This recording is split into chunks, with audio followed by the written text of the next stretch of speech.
প্রতিটা নারীর মনে অসুখ কি কেন জানেন? আজ আমরা মুসলমানের ভিতর, এই যে আপনারা জানেন না, মুসলমানের যে নারীরা আছে স্বামীকে ভালোবাসে না।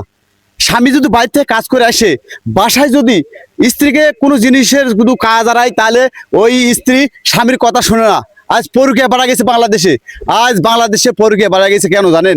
শুধুমাত্র নারীর কারণে।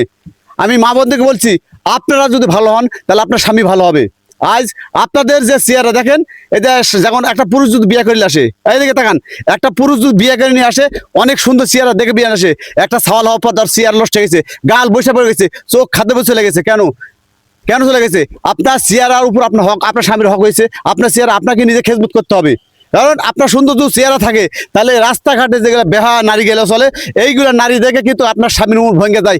বাসায় আসে যদি আপনার সাথে কথা বলে, আপনার স্বামীর সাথে দুর্ব্যবহার করে, এই জন্যে আপনার স্বামী কিন্তু পরকীয়া করতে বাধ্য হয়।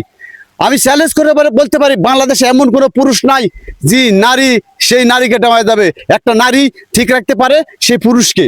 আপনার আপনি আপনি আপনার স্বামী বাইরে গেছে কাজে, আপনার স্বামীর জন্য আপনাকে স্বাস্থ্য হবে। আপনার স্বামী এত টাকা পয়সা খরচ করে যে আপনাকে যে গয়নাপাতি যা কিনে দেয়, আপনি করেন কি? ওই যে বাইরে যখন বেড়াতে যান তখন সাইজা যান, আর আস্তার ভ্যানালারা দেখে সুখ মারে। কেন আপনি কি স্বামীর জন্য সাজতে পারেন না?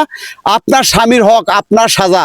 আপনার স্বামী বাড়িতে যখন কাজ করে আসবে, আপনাকে সুন্দর করে সাইজে গুজে আপনার স্বামীকে খুশি করতে হবে। আপনার স্বামী যদি দেখে আসে সুন্দর চেহারা, তাহলে বাইরের ওই যে নর্তকী